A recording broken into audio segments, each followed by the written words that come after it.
Hello and welcome along to episode 45 of the A View from Section C, sponsored by Don Michelle.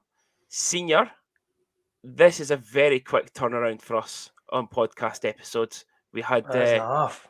we had an episode on Thursday, we had a game on Friday, the game on Sunday, and now we're recording again Monday night. Well, if we're recording so soon after the last one, it can only mean one thing. We've got a special guest. We do have a special guest. We do. We And do. I'm actually surprised these guys came on after I just kept tweeting and tagging them and tagging them and tagging them even further about coming back to Dundee. But give me his due. He's came on. Yeah, after playing 48 league games and getting 17 goals and 24 assists, so a total of 41 points, we were dying to get this guy back, but two, trying to get him on the podcast as well. As you said, I'm surprised he's come on because of your relentlessness, a bit like what you're like with Robert Dowd. But I'm surprised he's came on considering I got put in my place from his mum on Twitter Yeah. after a rumor that was spread. We're going to come Oh, on to yeah. that rumor in a little bit once we get in our conversation. But our very special guest is none other than El Doro Loco himself, Spencer Dorowicz. How are you Spencer, doing, guys? welcome to the show. Hey, Spencer. Welcome to the show. Thanks for having me. It's about time I got on here. That's for sure. Yeah, well, as I say, we recorded on Thursday and we had Mo on, and then obviously found out yourself. We're thinking Monday. I was like, okay, we have a quick turnaround on shows. We usually wait a week in between, but we're quick this week. People are going to Yeah. love it. Yeah. As I say, we've been trying to get fans have been wanting you on for a while now. So as we've already kind of discussed before the show, new team and all that, work and stuff in the summer, having a little bit of a well-deserved break after the season that we had. The fans are going to be absolutely ecstatic that you're on tonight. Yeah. Well, I certainly miss those fans and miss you guys. I had a interesting summer and start to this year, so we can get into all that in a bit. But no, definitely just happy to hear from you guys and all the the tweets that I saw this past summer and stuff from all the support in Dundee. I don't ever think that was something I didn't like seeing, because I really wanted to come back, and I really appreciate all the support from you guys, and being wanted to come back like that is a pretty cool feeling. So that was obviously made it extremely hard to make the decision to go elsewhere, but there are some reasons behind all that, and we can talk about that in a bit. Yeah. Well, again, as we said, we're I don't blame you for not coming back, considering the amount of tweets that Senior sent out on I'm not even a weekly basis, a daily basis. It was daily basis, yeah. I'm not ashamed to admit that. It was almost borderline the Robert Dowd situation that we have. And Senior is a massive fan of Robert Dowd. And on our episode back after Christmas, we realised, I'm going to tell everyone that Senior went and got a lot of Robert Dowd's testimonial sweatshirts, bobble hats, t-shirts for his Christmas. A guy that probably will never play for Dundee, but he's obsessed. So I don't blame you for not coming back after seeing all those tweets. His brother played for Dundee. Yeah, but it's a while ago. No, he's an excellent player, and he's still in Sheffield. Yeah, he still is. Yeah. He was the one who reverse hit me in the first period in the first game against them last year in that first round. And that was when I had a rib injury and missed the rest of that game and the big game where we took Sheffield out. So that guy's a tough guy to play against. He's a good player and he's pretty strong. I remember just bumping into him and not expecting the reverse hit on me, and all of a sudden trying to continue on, and just felt like a knife was jammed in my rib and I couldn't move. He's not a big guy. Like he's quite short. And he's obviously he's not built either. So yeah, it's it does take you by surprise. He's a feisty wee guy. I'm for really sure. He's really I'm really strong. surprised to hear it was Dowdy that put Spencer out, because that now means that all that gear is now getting sent back to Sheffield. Return to sender. Yeah. Well, there you go. I know, but yeah, obviously we'll start off. We've had the conversation with Charlie when he was on the show. Obviously this year we've signed a lot of guys, straight out of college, first year pros. You did the same. You went from college straight to the ECHL. Mhm. How was the transition from the college level, then stepping in to the pros?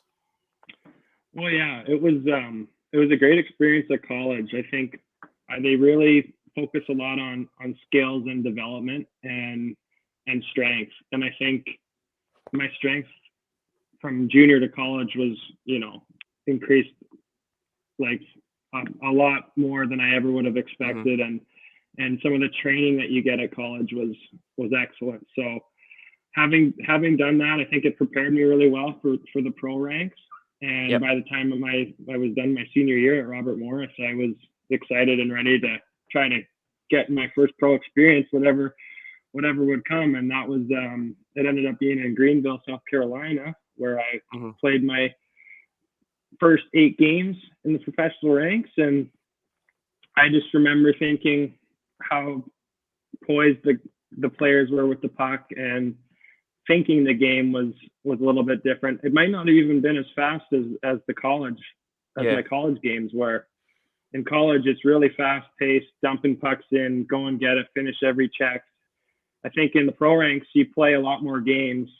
And when you have 3-4 games in 5 nights, guys you can't go 110% every shift almost. You have to preserve your energy, and you have to play smart. And if you're going out there, dumping pucks and trying to get it, you're just going to run out of gas in the pro leagues where you're playing 3-4 games in 5 days. So that was one of the big differences. I think just being able to think the game a lot more when you don't have the energy. And in college, it was the 2 games every weekend, and you could just rest up all week, and you're flying out there. But that was probably some of the key differences. And then really emphasized on thinking the game in the pro. I've started watching a little bit more and more NCAA. If there's not much on TV at the weekends, you can stream some of the games over here, and you do see that it is a lot of kind of dump and chase, and then it's that power play. I always feel that the power play kind of thing is more structured there, and you're learning more and more about the game for going up to pro. So yeah, I see what you mean by kind of the dump and chase and getting used to things and starting to grow that game that little bit more. Yeah, no, definitely thinking the game and controlling the puck in the pro ranks is definitely key, and something that I've worked on since I started. So it's just one, you got to manage your energy levels, and you got to be able to have poise and be able to want the puck and keep it on your stick type of thing. Yeah. One guy that Stars fans will know from your NCAA days is, unfortunately, he was only with us for a few games. I really feel for the guy. I really do feel for the guy and how it turned out. But for us that didn't get to see as much of him, what was Marot like as a goalie? How good is he actually? Yeah, you know what? I was pretty shocked and really surprised on kind of what happened there. I didn't expect him to only have a short stint there with you guys. I was really excited for the team to have a goaltender like him. He was our MVP in college, and he had a couple of really good seasons for us. He took us to the finals a couple of years in a row, and we just fell short, but we always had really solid goaltending. And he transferred to Clarkson his last year and had a really good season there. And then I think has he played some American League games? He might have. Yeah, he has. He's played a couple of American League games. Yeah, played a couple of American League games, and I think he's had decent numbers in the ECHL, but I think maybe his adjustment to the pros maybe has been I don't know if it's been difficult for him or if he's just kind of struggled just in this season. Maybe he's just having an off year, but all I know is he's an excellent goaltender, and he's proven that in the past. And I remember playing against him. He was in Allen when I was in Wichita, and he was solid there. And maybe he's just he was put into a situation that wasn't a fit for him. It could be a matter of a lot of things, but there's definitely no doubt he's still a good player, and he could continue to play for a long time, in my opinion. Yeah, I think he was hard done by. I think when Dundee announced him, I think he was always, it was an uphill battle for him straight away. We were struggling, and we needed a goaltender to come in and really lift us up defensively. And we've said it on the show quite a lot. We are not as physical and as big as we were when you guys were playing last season. We give up a ton of shots every game. And he played, I think, Junior, many games that Francis Marotte play for us? 2 or 3 games or something like that? Four games. And I think he maybe just started 2 of them, and he was under the cosh straight away. And he was in it, for me, he was in a no-win situation. It was always he would have to come in and have shut out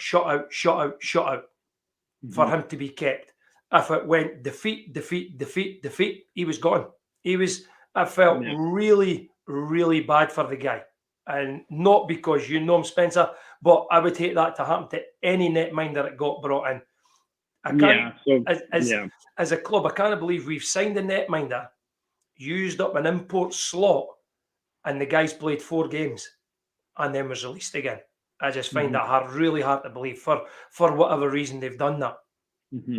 Yeah, no, there's been a bit of turnover this year. Nothing quite like the year before. I mean, a couple of guys last year, but I found this year there's been tons of changes, and it's been very up and down this year for the Stars. They've obviously kept up a lot. And last year we started off slow, but I think we progressed a lot, and you could see that after the first half of the year, we were competing. We definitely had our off nights, which like every team does, but I think overall you could see the growth, and their compete was always there. And we struggled with some injuries, but I think this year's been just such highs and such lows there, and with guys leaving or getting released, and guys I know 3 guys who have been there and 3 guys who have left this year, which is insane. I just realized that. Ricci, Gary, and Marat, all there and gone. So it's pretty interesting what's gone on there, and I feel bad that it hasn't been the perfect season there in Dundee, and I hope they can finish strong. And there's still lots of games left here for them to turn it around. But it definitely makes me grateful for the season I had last year with that group of guys, and Dundee was an excellent spot, and I was very proud and very, very happy to have made that decision to come there. So we were speaking off here before we started recording, and we went through the players that you played with at Wichita. Charlie was there, Bo was there, Ricci was there, but one guy who has not played for the Stars but has played in Dundee a few times, Matthew Gagnon. Tough guy. Oh yeah. He's a tough customer, and played with him for I think one season for sure. And he's a guy you want on your team if you're looking for that intimidation factor. He's pretty good puck mover, and just an overall scary guy to play against. So we sure appreciated having him in Wichita. I'll put you on the spot, right? You've got 1 slot on your roster left, and it's Kyle Haas or Matthew Gagnon? Who do you pick? Ooh. God. Now remember, Kyle is a fan of the show. Big fan of the show. Absolutely. I would love to see those guys go toe to toe. I don't know if they ever did. Do you guys know? I believe he did, and Hasse said he is the toughest guy he's ever came up against. Yeah. Yeah, and I'd like to see that fight. I would say that is a great matchup. But I'm definitely taking Hazy, my most recent teammate and friend. I still keep up with both those guys a little, like Gagnon, not as much maybe now, but I definitely keep up a little bit with him, but Hazy for sure. Yeah, I would say Kyle purely for he's got a little bit more speed than Gagnon, so he can come out the penalty box quicker and steamroll someone. Oh, absolutely. We won't mention the hit. Yeah. We all seen that, and he had a few goals last year. And I've looked up some of those stats. I don't think Gagnon's put up any goals this year, so Hazy's got the goals on him as well. Yeah. Well, you know what? We are going to talk about the hit because we asked Kyle and we asked Charlie. The hit in the Belfast game, is it a clean hit? Oh, I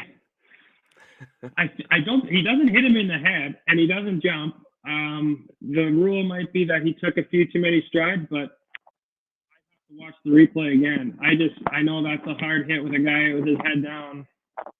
Was it 3-game suspension for charging? Yeah, or something like that. Yeah. It was just the 7 or 8 strides he took from the penalty box to get to him. Yeah, it wasn't many. that's where you think there's maybe the suspension was the right call. I don't know. I didn't really look at it too much. I remember I think we were getting beat that game, and you know what?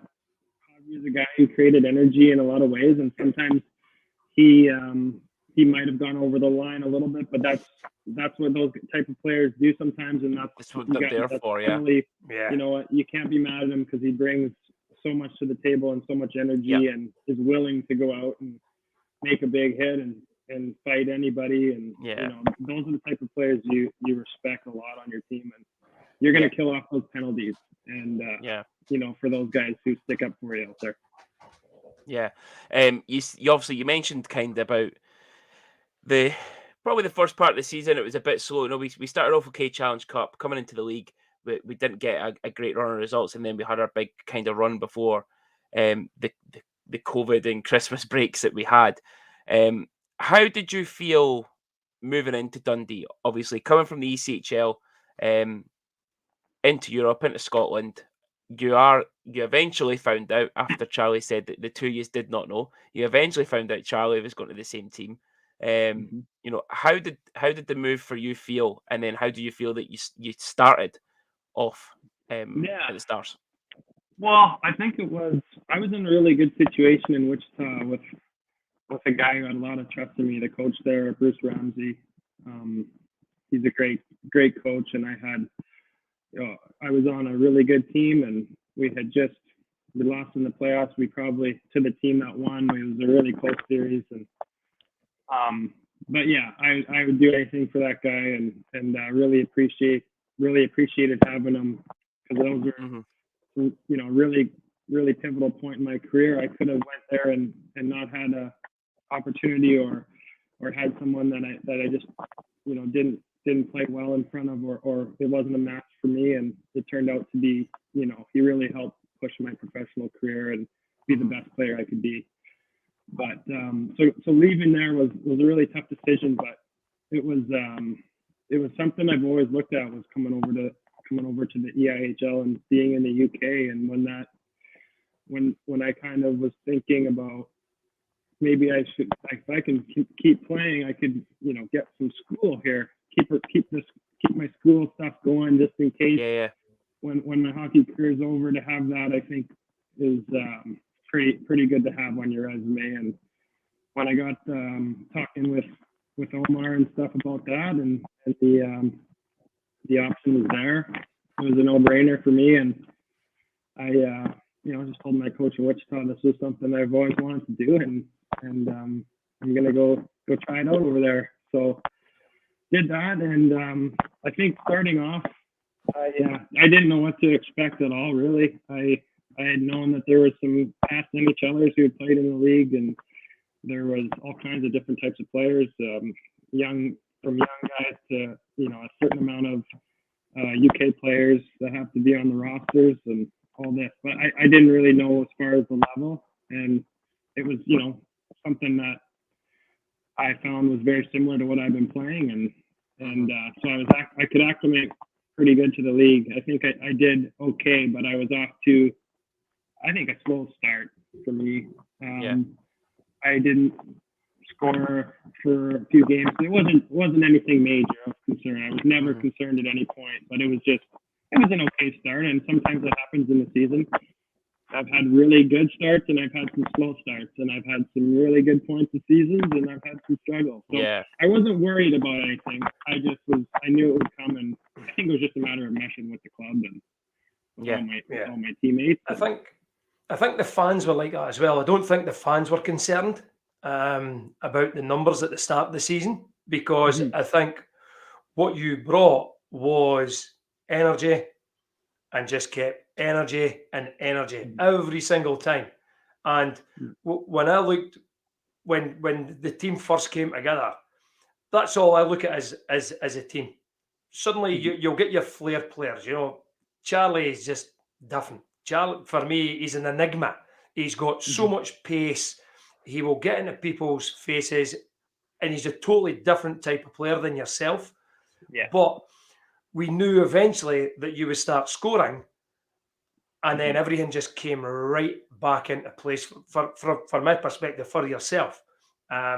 We knew that, we do homework on players, myself and Junior and a few other guys. We always do homework. When players get announced, there's group chats that go around. We always look at individual players, what they've done elsewhere.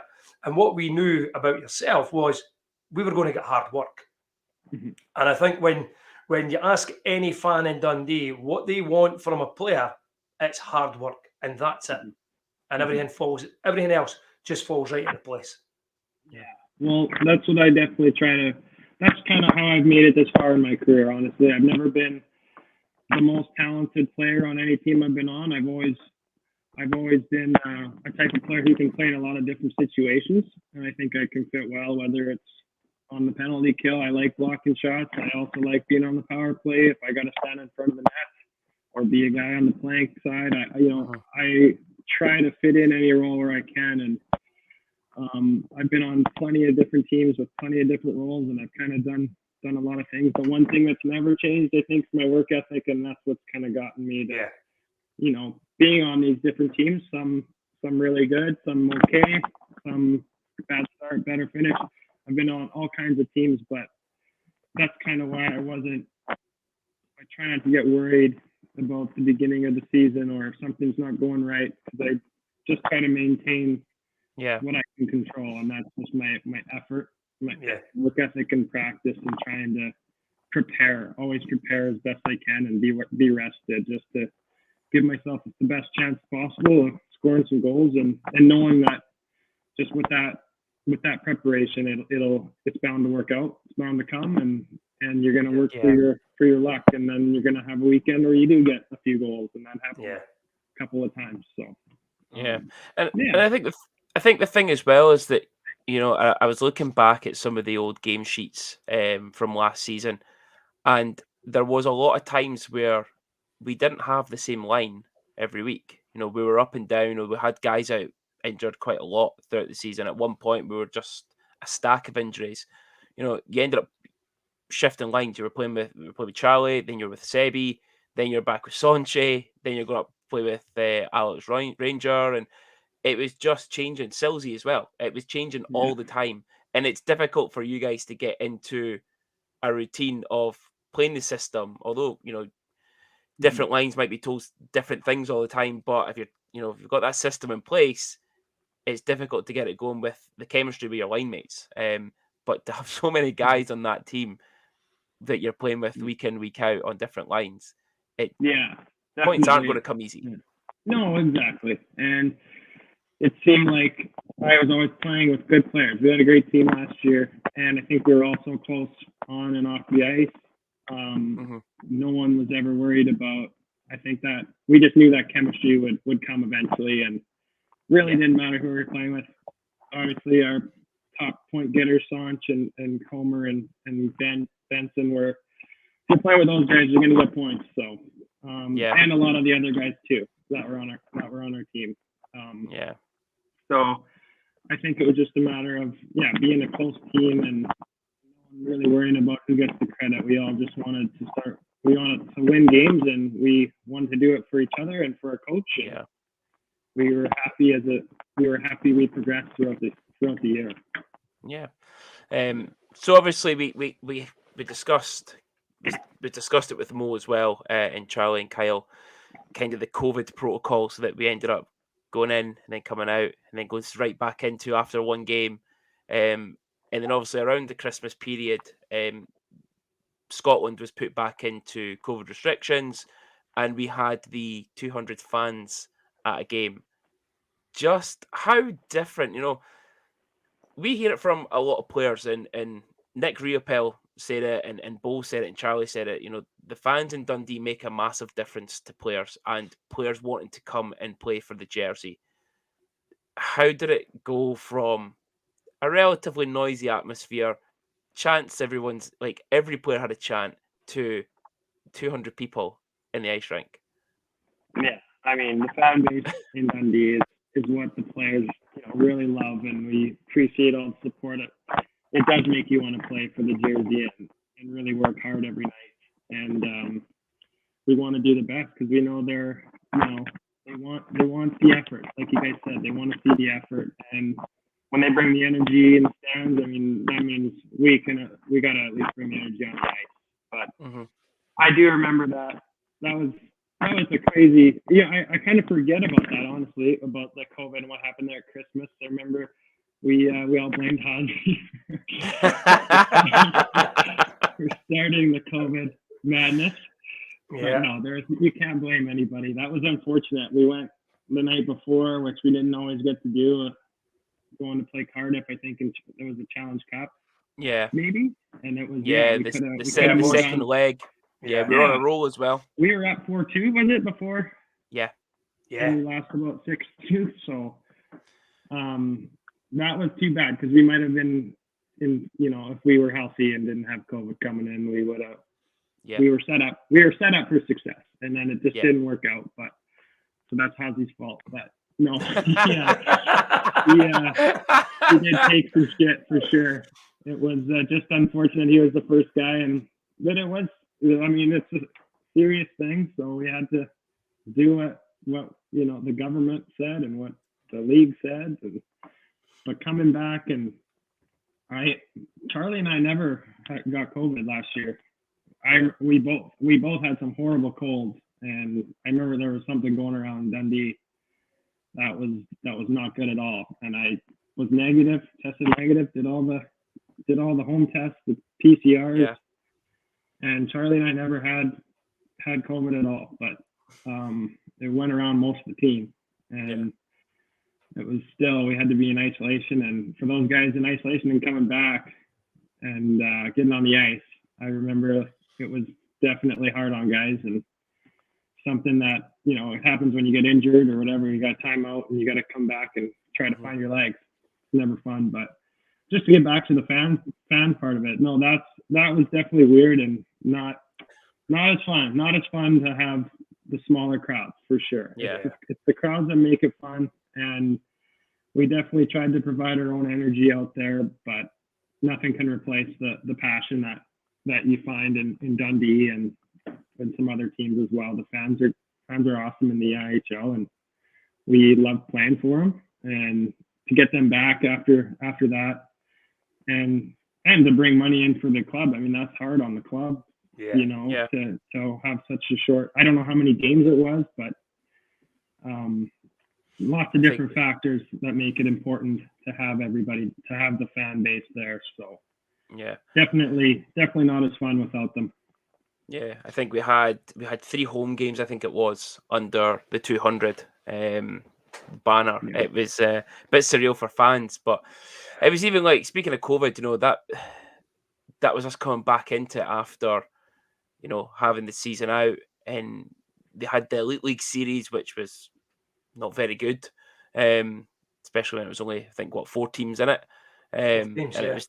it was the 2 or 3 of the bigger teams, and it wasn't great, but yeah, what you guys coming back in, and what you guys did, it really made kind of Stars fans step up again. The rinks were busier than ever.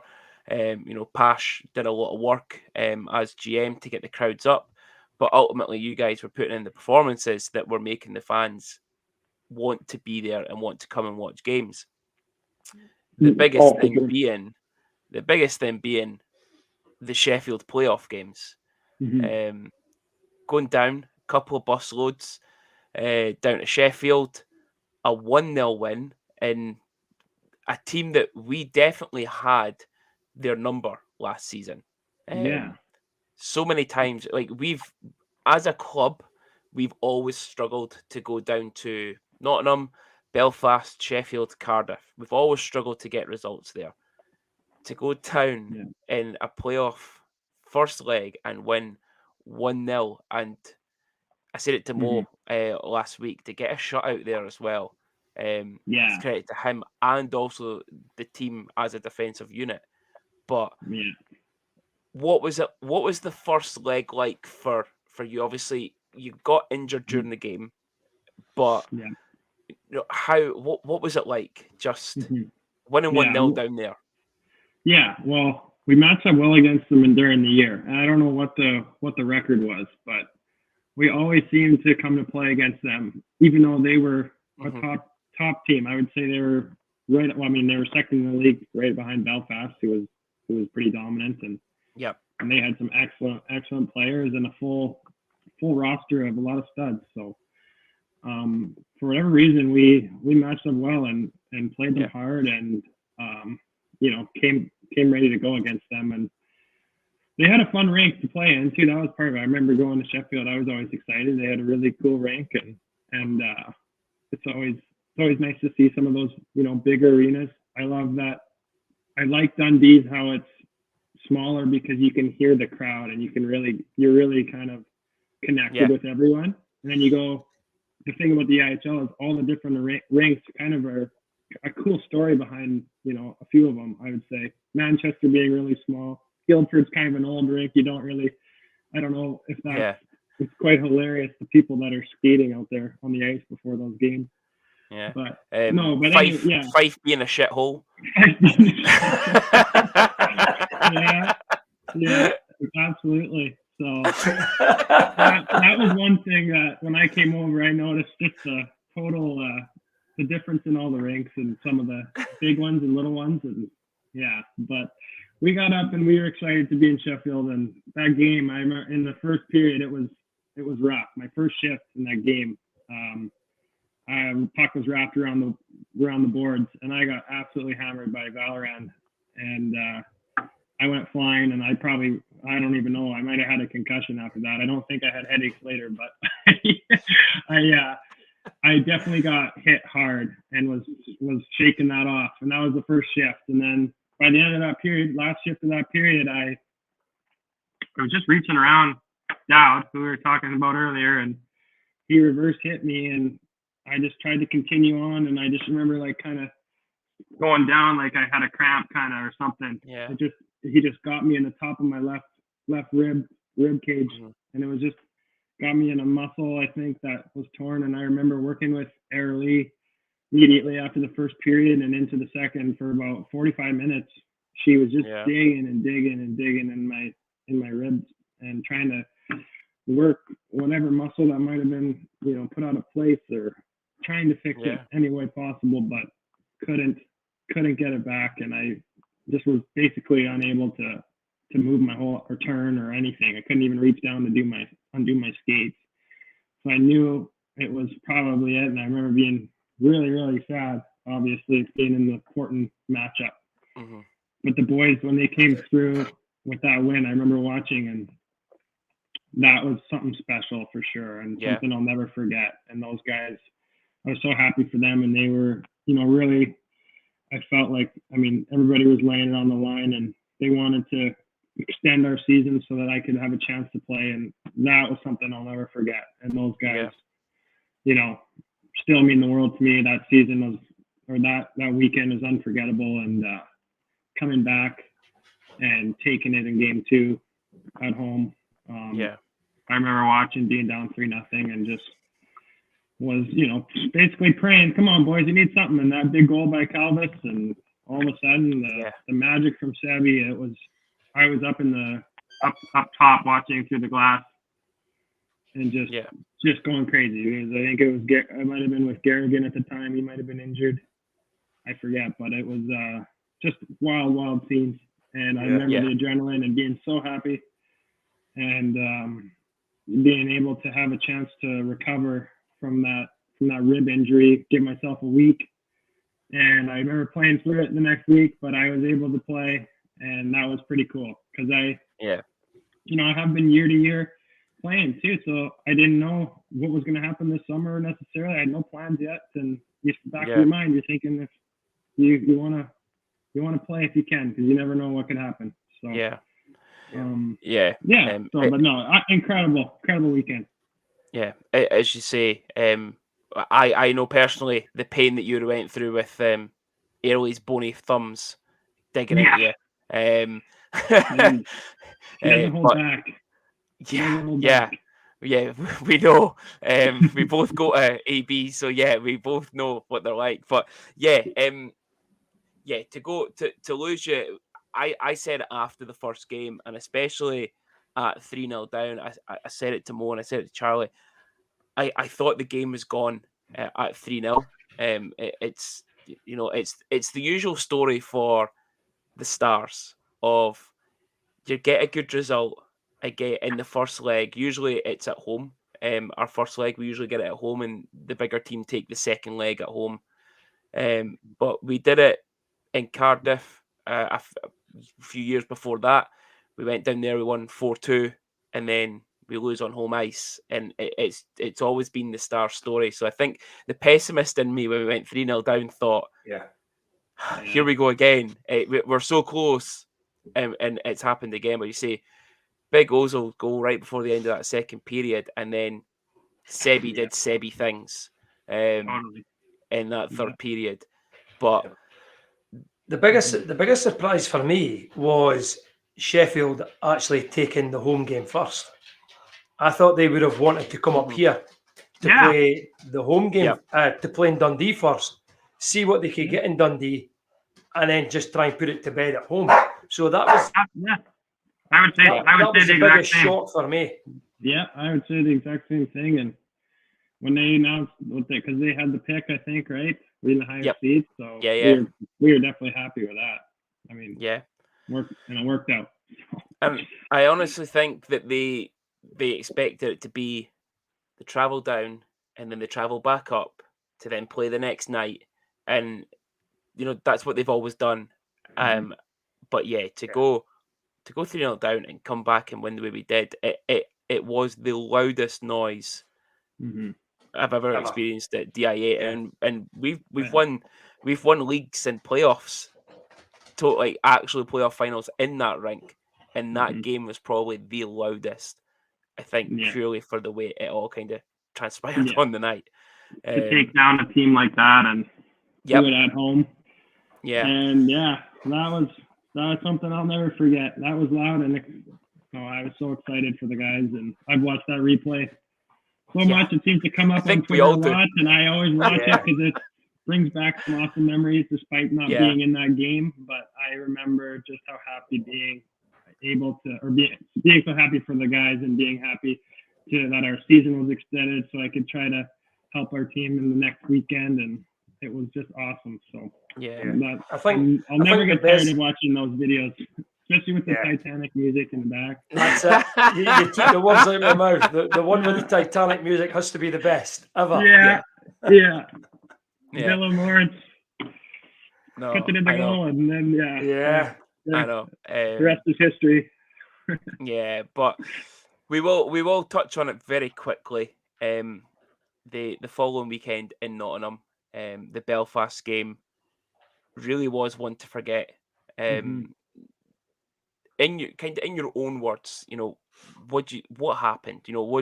How do you feel that it went so wrong for us on the day?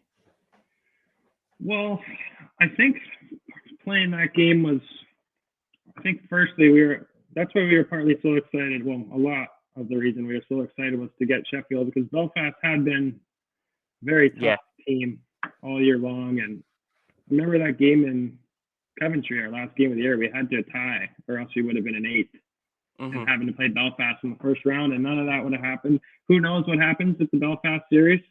But we did know, and as you guys know, that Sheffield matchup was what we wanted. So I remember a really memorable point of that game at the end of the 30 seconds left.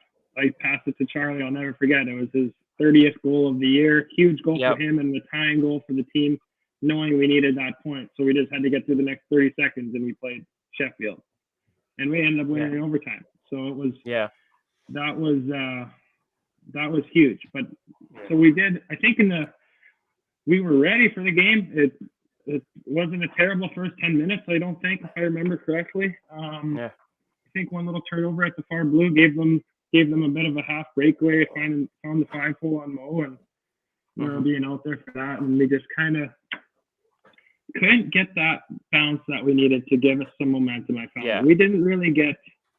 I mean, we were working hard. It was just one of those games where we had a really tough time getting anything going, and none of the goals were on Mo. It was just we gave them some opportunities that they capitalized on, and almost every time. And we didn't get a puck out. It was one of those games they were burying it. And they had that about them. That's why they were the champs. They were ruthless team. They're big. They had everything. And that goalie, I remember thinking, that was the biggest goalie I've ever seen. Like, he was huge. I don't think those shoulder pads were legal, so we should have actually investigated that. Should have asked for a measurement.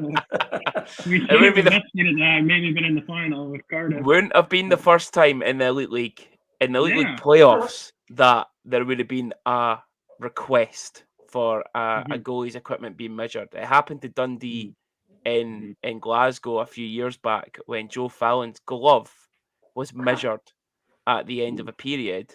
I think it was the end of the first, and then he actually had to play with the backup's glove because they were unsure if it was too big or not. Yeah. Well, so it would be the first time. Well, now I see Vesco signed out, so make sure you see how big his shoulder pads are before you guys play the next game. You know what? I'm going to look out for that. We're due to play them soon, so I'm gonna look out for that. Vesco's back. He's he was always good. That team was really strong. I think had we had gotten a break early in that game, or tied at 1-1, or made it 3, when it was 3-4 nothing, I think they honestly they were a good team. So they just kept their foot on the gas, and we continued to kind of just struggled, and it was obviously really disappointing. It's not how we expected the game to go. We expected a really tight game, and the chances we got, we just couldn't do anything with. So it was definitely not what we expected. It was hard to take, and not what we wanted. But it just kind of sometimes those days and those games do happen, and that was a really good team. So I know looking back now, like, obviously we were pretty happy with getting there, but that's not what we wanted. We definitely wanted more, and it's but how it goes. Hopefully you guys can get back there. But. Your mum seemed to enjoy that weekend. Yeah, she did. She had a blast, and I thought she may have. She had a blast. She enjoyed some pints and enjoyed cheering for the guys. So I think also had some family friends there. Every second picture on social media, I think, was your mum on Stars Twitter pages. Was every second she picture. She had some interviews, and I know she was a celebrity. It was pretty hilarious. Yeah. Which which then touches us onto the subject of your mum putting Junior in his place on Twitter. Yeah. So in Nottingham, okay, I believe that your mum had signed an unofficial contract on a napkin with a Stars fan for you playing for the Stars this season. Oh. Then obviously there was nothing. Nothing came out. No one knew what was going on. Where Doro was going, and we're all getting a bit worried. And then we start to hear some rumors about Doro going to Fife. Yeah, I don't know what happened there. How? I have no was idea it how close? that. I have no idea how that came about. I was only talking to Jeff, and definitely thinking about stuff. I think I was maybe contacted by the Fife guy, and I just said no, I'm not interested, or I was already signed in the ECHL at that point. So it was there was never a close call to going to Fife. So that is the main thing. That's all we need to know. As long as the words to Jeff or Todd was "piss off," I'm never coming to Fife. we're good. But yet your mum put me in my place on Twitter to say that was not going to happen. Yeah. And I thanked Mama Doro for that. Yeah, and you know what? I couldn't say too much because I didn't know what I was doing, and I was trying to figure that all out. So I couldn't say yes or no, and I was really, honestly, having a tough time figuring it out. So I needed that time, and I had the opportunity to come to a new team, new organization that seemed like a really, really great opportunity, and I did want to be a little bit closer to home. Some of the main, and those are probably the main two reasons. I just felt like at this point in my career, to see a new place again and have some great weather, have a brand new rink, and be in a cool spot where I'm a little easier for my family to come see me. Those were the reasons that I didn't come back, and it was just, like I said, it was a tough decision. Yeah, there's talking with the coach there. There's three positives. Three very big positives about your new team. The team name is fantastic. Mm-hmm. The strips are beautiful. Yep. The team name's the greatest ever. No. Yeah, it is awesome, isn't it? The greatest point is the last point, and it's the fact that Doro's on NHL 23 this year. So we can sign him for any team that we want. Yeah. I don't want to know what my rankings are, but that's pretty cool. What was the second point? What was the second point? The tops are beautiful. Oh, the top. Yeah. Gotcha. And we can't not forget Dumb and Dumber night. Yeah, I was on the poster there. We saw that. We thought that was absolute hilarious. Class. Yeah, that was good. I was excited. I was first to volunteer for that one. It seemed like a lot of fun. And funny as it is, like, you probably know, if you did look me up recently, you noticed I haven't been playing. And I've had a couple of injuries this year, so it's just been totally unlucky. First game of the year has kind of been my season in a nutshell. It was the second shift of the game in Greenville, and 0-0 game. I think it was probably the fastest I skated all season, and I got around the D, and as I was taking it to the net, I got tripped and got a shot off that hit the post, looked like it came right across the goal line, but went in, and I took the net off as it was doing that, and I hit my ass really hard on my left glute, and they called it a goal on the ice. There's about a 15-minute review, and then they called it back. And so no goal. I'm sitting there on the bench trying to see if I can even stand up, and I ended up not being able to finish the game, and was out for 2.5, 3 weeks. And so, goal called back after the longest review I've ever seen, and get hurt. And that's kind of been my season thus far. So I get back, and I'm feeling all right. It's always tough coming back from an injury and getting your legs under you, but and we're in a really tough division here as well. in Savannah in the South Division it's the best division in the league for sure. And every team that our division play, like every out of conference or out of division game there is, our division wins the game. No one's doing us any favors. We're in the basement right now in our division. We've had tons of injuries and call-ups to the Vegas organization in Henderson. So I get going. I get playing a few games. I'm not putting up any points, but we're having a pretty good start to the year. I'm just trying to work my way into the lineup, which is what I was doing, and playing pretty good. I wasn't putting up points. I was trying to do my role, whatever it took to play, whatever it took to help the team win and get. My ice time was slowly getting more and more, and as there were some injuries and call-ups, I got more and more ice time, and all of a sudden, before I got this last injury, I had 5 points in my last 6 games, and those are my first 12 games. I had none. So I mean, I started once I got a little more opportunity, started feeling my game. My confidence was getting there, and then unfortunately took a hit from behind, and I've been getting headaches and migraines and pressure in my head. So I'm dealing with this concussion right now, which that's not so good. Kept me out for 4 weeks, and I've never had a concussion. And it's been just seems like one thing after the other so far this season.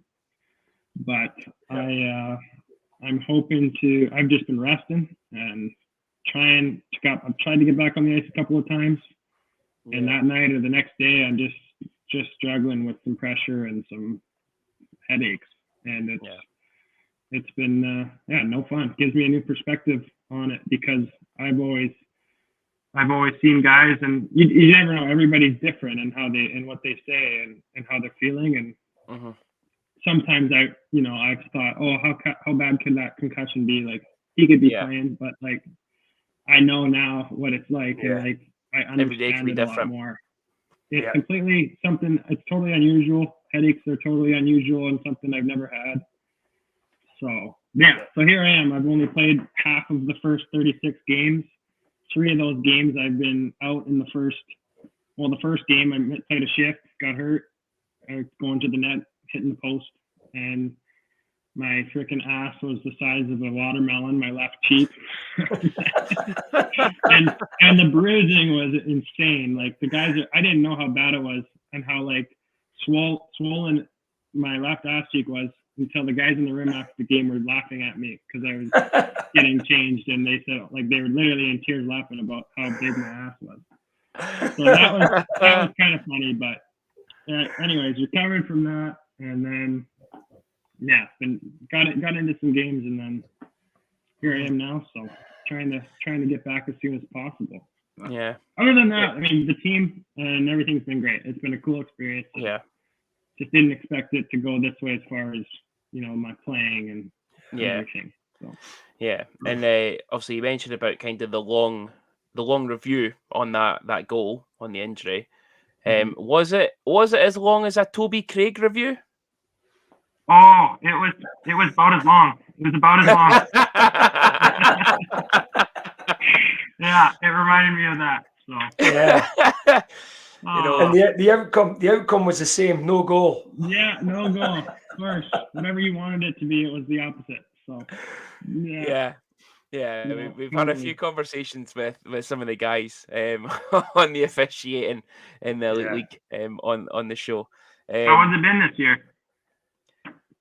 Similar or same as last year.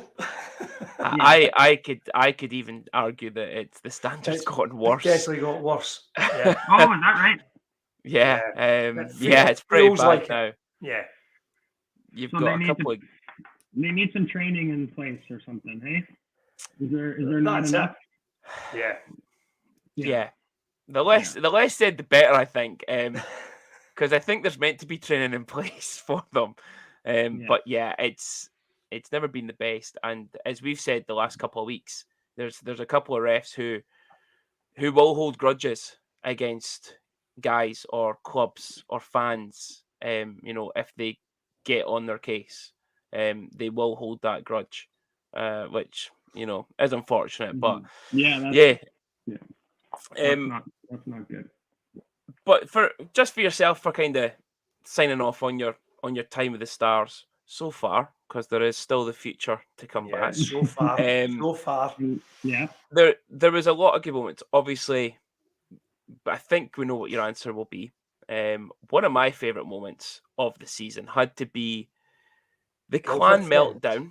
The clan meltdown. The complete meltdown of 4 or 5 guys getting kicked out. They're making a big song and dance about diving on social media, and then Charlie's overtime winner, and he dives right in front of the clan fans. For me, my God. Other than the Sheffield games, that is one of my favourite moments of the season. But for you, what was the best moment? Well, you know what? I think it's hard to beat those two that you just mentioned. Thinking about it right now is, my initial answer, because I actually forgot about the dive thing, and that was just priceless. I know. And it couldn't have been wrote up any better than that. So, but I think as a team, just getting through that round, you can't beat that. That was incredible. And for the group of guys to be so close in that room and to be able to extend their season and take out a monster like the Steelers that year was just too cool to pass on as not being your favorite moment. And even that game before in Coventry to get to tie the game with 30 seconds left on the road, Charlie getting his 30th goal, and for us ending up winning in overtime to be able to get to to be able to play the Steelers was pretty exciting as well. Yeah. I must admit, from there, then watching the clan meltdown, that was pretty good. Yeah, that was pretty good. So no, I must admit, you said, I think you kind of probably could have guessed what my answer was going to be, but it's hard to pass on those moments, and I think there was lots of great moments throughout the year, though. And seniors got a favourite Doro moment. Yeah, that was El Doro Loco moment. That one when Jamal Watson puts Garrigan into the boards, and Spencer Dorowicz, just as we say in Scotland, gave him his tatties. Yeah. and that couldn't have happened to a better guy. Could not have happened to a better guy. That was at home, right? Yeah. I think Charlie went. Sure. I think Charlie was ready to go first, but I think you got right in, in before Charlie, and right about it. Charlie definitely can hold his own out there, but I think I was just a little bit quicker than him at the time. And, I was going to say the one and only time Spencer outskated Charlie, or for pace outskated Charlie that season. Yeah, I would agree. So, but it couldn't have happened to a better guy. I'm not a huge fighter or anything, but sometimes it's what you got to do, and it's good to do for your team. So there was a couple of games before that we really wanted someone to give him it. Kyle tried to in Guildford and got kicked out. In one of the many games Kyle's got kicked out last season. But there was another couple of games after that we were really hoping someone went from. I definitely got him a couple good ones. I remember. We still like to watch that back. But for you, final message for all Stars fans. I would just say what an incredible experience I had, and thank you for all the support and for bringing me in and just keeping me excited every night to come to the rink, because you guys really made it special for all of us. And just to the ownership and you guys and Coach Patch, that was just something I'll never forget. And I'm really thankful for the whole year.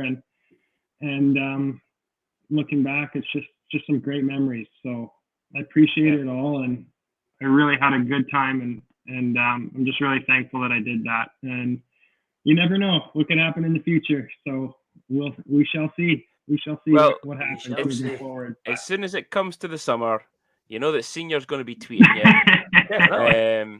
Your mum might get a Yeah. few tweets from him as well, Yeah. but No, yeah, that's great. I love that, and I love seeing the Doro Loco stuff. That's something my buddies started, and it took off in Dundee, which was awesome. They really liked that, and it's cool. Honestly, the other thing that was awesome was my song. I think was the best. I think yeah. Spencer's on fire. His Spencer's terrified. I still think about that. That was pretty cool. So I bet you don't get that in Savannah, do you? No, these fans are definitely new to hockey here. What can I say? Yeah, it might take a trip for us to come out. To be honest, I haven't been in enough games for them to be. It's been one of those years, so hopefully this second half I can, show what I can do. Yeah, well, we might have to come over to Savannah and start like the booster club for them. Yeah. But, well, they don't have one, so. There was one final thing that we had to bring up, and I didn't put it in our script because I had to get you off guard with it from Charlie, was asking you how much do you miss Clark's Bakery? I was thinking about that the other day. Charlie and I would regularly go, and Alex Ranger and Haas and tons of guys, but we would go regularly and get a cappuccino donut and that's it. The cappuccino donuts. Yeah, no, I honestly think about that a lot. I miss going to Braves with all those guys, and we had a lot of fun together. So I really miss that group and a lot of the stuff we did. We got to golf, we got to see some of Scotland, we got to try different foods, and the beers were good, and all that stuff was unreal. Yeah. So thinking back is nothing but good memories, and I'm just very, very happy it all happened and miss those guys. As we've said, there will always be a contract on the table in Dundee, certainly from the fans anyway. I don't think there is a single fan that wouldn't have you back. I think every single fan would have you back. Yeah, that's pretty awesome, and that's just it's cool that I left a good impact on the people there because they did on me, and that's definitely something I think about a lot. So I appreciate that, and it's just it was a really great experience. Yeah, well, from us, it's a massive thank you for coming on the show. We do hope there is a very speedy recovery for you and you're back out there soon. I do have streams for the ECHL, so whenever I can, we will be watching Savannah. But we wish you all the best for this season, and hopefully we see you back in Dundee again soon. But definitely keep in touch. Well, we'll definitely keep in touch no matter what, and I appreciate you guys having me on. This was awesome, and I know it took me a while, but I'm glad we were able to do this worth today. And I love reminiscing, and I love you guys, so appreciate it. Right. But no, thank you again, Spencer. Okay, Spencer, thank you. Okay, thanks, guys. Okay, take care. Cheers. Cheers. Have a good one. So that is El Doro Loco, Senior. Are you happy now? Oh, I mean, I'm welling up, Junior. I'm welling up. Even when he says he's even thinking about coming back now, I'm welling up. Yeah. But I'll tell you, Robert Dowd's a bigger dick. Yeah. Since it was him that injured him. Yeah. So if Dowdy's listening, the gear's on its way back to Sheffield. Yeah, that's the fan club done. So we will move on. We have our 51 Club sponsored game review, which was obviously the Coventry Blaze and the Glasgow, Braehead, North Renfrewshire, Lanarkshire, Prestwick Airport clan. So first up was Friday night.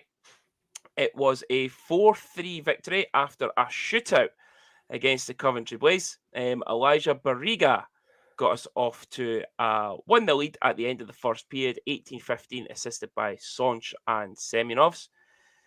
We then went 2-0 up through Roman Semyonovs on the power play, assisted by Sonch and Dow at 21-58. I'm not even going to try to pronounce his surname. Or will I? Lashinsky. Taner Lashinsky Tanner at Lashinsky. 30:02 on the power play on what was a ridiculous penalty call. I believe this was the one for closing the hand on the puck. Yes. So he must be the which we'll only come on player. to. Yeah, he must be the We'll only come on. player that's able to get his fingers underneath the ice whilst the puck is still on the ice. Yep. Nathan Ripley, believe it or not, he scored at 34:54 to make it 2-2. Stop it. That's embarrassing. That's a dad joke. I should be saying jokes like this. Elijah Mariga at 50:03 on the power play. Look at you, you're still laughing. Sonch and Semyonovs. And then, again, as we said the other week, closing games out, a little bit of a lack in concentration, 58-48. Alexander Kukali, 58-48, tied the game for Coventry at 3-all. Overtime passed, no goals, and then we completely beat them on penalty shots. Yeah. Yeah. But it says Sonch with the winning shot there. That wasn't the greatest of games, was it? It was really scrappy. It was quite poor, but I thought we dominated. And I think they were lucky to come out getting to. They should never have gone it to overtime, but to get it even to penalties was ridiculous for them. I felt bad for Svensson because he played really, really well the whole game. And then one lapse in concentration and the puck goes between his legs, and that's it. It suddenly takes it to overtime. And then we have to kill a penalty in overtime, which we did really, really well. But thoroughly deserved the 2 points, definitely. Yeah.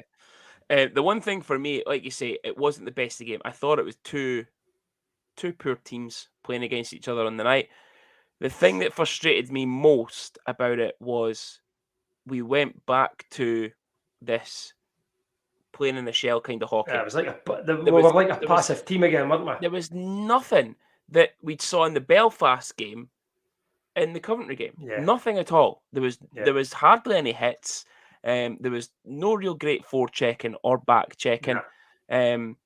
There was a couple of hits from the usual guys, your Parker, your Garrigans, even the ice time, that the other Brits got. But yeah, it was. That was the thing I was most disappointed with was the energy level. The aggression, the energy and aggression was it was gone again. It dropped, yeah. And as you say, the 2 points were well deserved. I don't think Coventry deserved anything from the game. Another fluky goal though. It's happening more and more often. The one from way far out that seems to trickle underneath the pad. Yeah. But like I say, the passiveness of us in terms of physicality and aggression, that's what really got to me. And then I think that's why the next night was so shit on the Sunday. Yeah, definitely. It was 2 points though. That was the main thing. I said it was the must win. I said it was 2 must win games, and I feel that we did have to win that Coventry game because we should be winning our home games. Or at least competing with the bigger teams in the home games and winning against the ones that are beside us. But 2 points. Although the game was disappointing, everyone was on a high because we've got the win. Big game coming up, going into Glasgow on the Sunday. Right, Junior, excuse me for 2 seconds, right? You milk your way through this 5-2 defeat, right? Senior's going to move the dog upstairs. I might move the dog upstairs. To stop the dog from barking. So a 5-2 loss in Glasgow. Stephen McParland at 11:03 on the power play. Again, we talk about concentration levels. Jordan Cowney after 41 seconds into the second period. So 20-41 made it 2-0 Clam. Gabriel Chabot then scored at 32-36 to make it 3-0 to the Clan. Philippe Sonch then pulled one back for the Stars on the power play at 48-24, assisted by Semyonovs. And then again, the concentration levels coming again as Stephen McParland then scores less than a minute after we pull one back at 49-21. Stars then pull another goal back through Roman Semyonovs on the power play, assisted by Dow and Eriksson at 50-44. And then Andrew McLean with the icing on the cake. I believe it was an empty net goal, but it doesn't say that. At 56-30 to win It was empty 5-2. net. Yeah. So 2 laps of concentration goals. County after 41 seconds in the second period. And then obviously the one that McParlin scores less than a minute after we make it a 3-1 game. Senior. Oh, yeah. I watched Jeff's interview. I watched Jeff's interview after Clam, right? And basically he said that it's the things that we work on all the time, and we keep reiterating that we can't turn the puck over at the blue line and expect and have the odd man rush. So we obviously scored. We got the puck into their zone. We've turned it over at the blue line, and then they've had an odd man rush again. Yeah. Too much. It is, it's happening too many times. Like 41 seconds into a period, teams now know to jump on us right to start. Either at start of period, start of games, bang, they're right on us. Yep. And it's costing us games. Yep. Yeah. We cannot afford to be chasing teams. I did say that we should be beating Clan, and if we'd beaten Clan, if we'd lost in overtime or the shootout at Coventry, I'd have been happy with that weekend. We beat Coventry, and you think we're on a bit of a high now. Yeah, we're going to go into Glasgow. We're going to be up there because we were, as I say, we were dominant against Coventry. Yeah. We then should be feeling good about ourselves, and I know that Clan had beaten Fife the night before, but yeah, there was always that chance they were going to beat them. But I think it's the manner in the defeat. From all the reports I've seen, it was a poor performance again. There was a lot of people saying that, again, there was just no fight, no effort, no determination. And then, end of the game, there's a wee bit, I don't know who the coming together is, with Garrigan, and then the lino pushes the goalie. There's no penalties. There's nothing called on it. And I seen it today when I come before we came on air. I was reading it on Twitter about the coming together and the handbags. I'm thinking, what are people speaking about here? Someone obviously had words with Garrigan about something, and then the backup goalie is just skating onto the ice, and the lino's got a hold of Craig Garrigan, and he puts his hand out to stop the goalie from coming in, and the goalie falls over. And shot corner, I think, and if I'm wrong, I'll put my hand up, but I'm pretty sure that the gobby one that's involved from Clan at the end is Mitch fucking Jones. Shot corner. Wee man syndrome. So yeah, it's it's an absolute. It's not good enough. Listen, not good enough because I'll tell you, we're getting into games. Right. Yep. That are must wins. Yep. And Clan are now reinforcing their team. They for me, they're in the ascendancy now for getting to 8th. I think. Yep. We said it a few weeks back that we thought a Clan would still finish 8th. Yep. But it's a big, and I know we're not there yet, but it's a massive game for us against Fife. Yeah. Listen, us, Fife and Clan are probably as poor as each other. Okay. Yeah, I would agree with that. Yeah. Manchester might be just as poor sometimes, but they're also still up there with big teams at times. Yeah. A lot of Clan fans might think this is me being a bit entitled, like what we say about them. But the result on Sunday, last night, was absolutely shocking.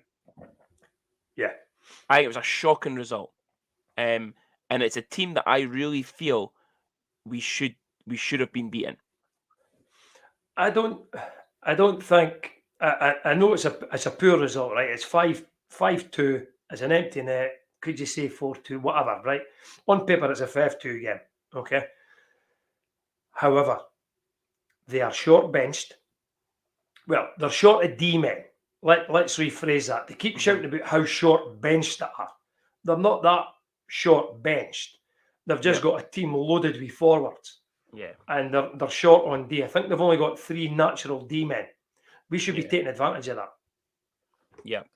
And I think for me, it is the result, but it's the manner of the result that pisses me off more than anything else. If we went in there and we got be 4-2 or 5-2, whatever, and it was we were in amongst it, we were fighting for everything. There was guys getting thrown out for fighting because they were jumping players because they were throwing a wee bit of passion, then fine. Yeah. But it's like, we beat Coventry, so it doesn't matter. We're away for him now, so we'll just put in a shit performance. Yeah. And it brings us into this weekend's games coming up from our Craig Niche Decorator sponsored game preview. And again, I said it last week and I'll say it again this week. It is 2 must-win games. I think this weekend is bigger than last weekend. Yeah, I can't see us winning in Manchester because even with a good team, we've always struggled. That's right. But if we could go in there and pick up a point and come home and beat Fife, I'd be extremely happy with 3 out of 4. Yeah, so would I. I would totally agree with you. 3 points out of 4 is the bare minimum for this weekend. Yeah. We said that last weekend it was the bare minimum. Yeah, I know. But what we'll say this weekend is the 2 points have to come from the Fife game. Yeah. And we can't afford them to pick up a point. That was probably the worst result for us on the Saturday night between Clan and Fife was they both picked up a point each and then one of them was getting the extra point. I must admit, I was toying at the weekend who would Clan to win in regulation. See, I would have took Fife to win. As long as we beat Fife this weekend. You want Clan put down. Oh, I know. You want them, I wish there was relegation so they can get relegated. And then Aberdeen links are coming up. they could come back as the Glasgow Clan. Yeah. But yeah, so it is a minimum of 3 again this weekend that we need. Again, if we are kind of going for that playoff spot. The league table currently shows us in 8th place still, although losing to Glasgow. Glasgow are now only a point behind us. However, we do have 2 games in hand on them. Fife 2 points behind after they picked up the point against the Clan on Saturday night. However, level on games. So 2 points behind, level on games. Manchester, we're only 3 points behind Manchester, having played 2 games extra. Yeah. You win that game on Saturday, it's 1 point and they've got 2 games in hand still, but it's still only 1 point. Right. I know. Nottingham. Listen, Nottingham are out of this. I know. Right? They're only at 29 points. I know, but I think that's been the issue this year is that we've always been looking below us because of how inconsistent and poorly we've performed in games. When really we should be sitting here going, right, we're on 22 points. Manchester are only on 25. Fuck, Nottingham are only on 29. Still a lot of games still to go, but we continually look below us because we know how poorly we can be. But yeah, a minimum of 3 senior. Oh, definitely. Yeah. I do. I must admit, I am worried about going into Manchester. Oh God, yeah. Especially if Brodor's playing the way you mentioned before. The guy is at Orville, Jesper Orville. Yeah. And the Lucas putting up points nearly every game for them now. And they've got what's his name, Brodor in the goal. If he suddenly turns it on, we are going to struggle. Yeah. And I'm not being defeatist here. I'm being absolutely truthful and as realistic as I can be. If they turn it on and their goalie plays well, we are up against it. Definitely. Yeah.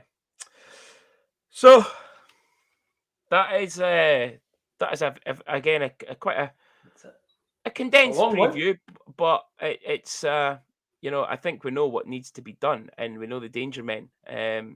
Looking at Fife, Kivalati, Lackinen, Sandstrom's back. Let's hope we can play on Chris Lawrence's fucking stupidity. Yeah. And get him riled up and take stupid penalties. Have you been on social media today in regards to Fife? About Kivalati? But did I say Cavallati. Latinen? I meant to say Yeah. Cavallati. Cavallati. See a new guy. It's because I've been thinking about Doro's team, the Latinen. Yeah, Cavallati. I did see it, and I've seen it. It's a Right. lot of shite, seemingly. Yeah. So what I thought was quite ironic, right, is someone asked the question. So the equipment manager guy is on about, the fans and some of the stuff that gets said, right? So Weird.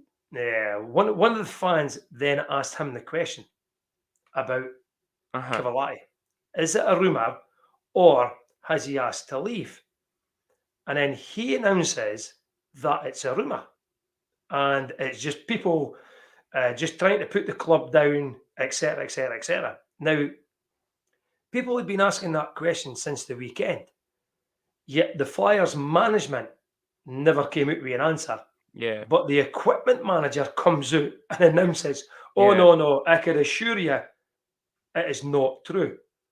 Yeah. How funny would it be if it was true? I know. But yeah, Cavallati, Lackinen, Sandstrom, even both Lawrences, they can do damage. Let's just hope somebody gives fucking Sherbinin his tatties this weekend.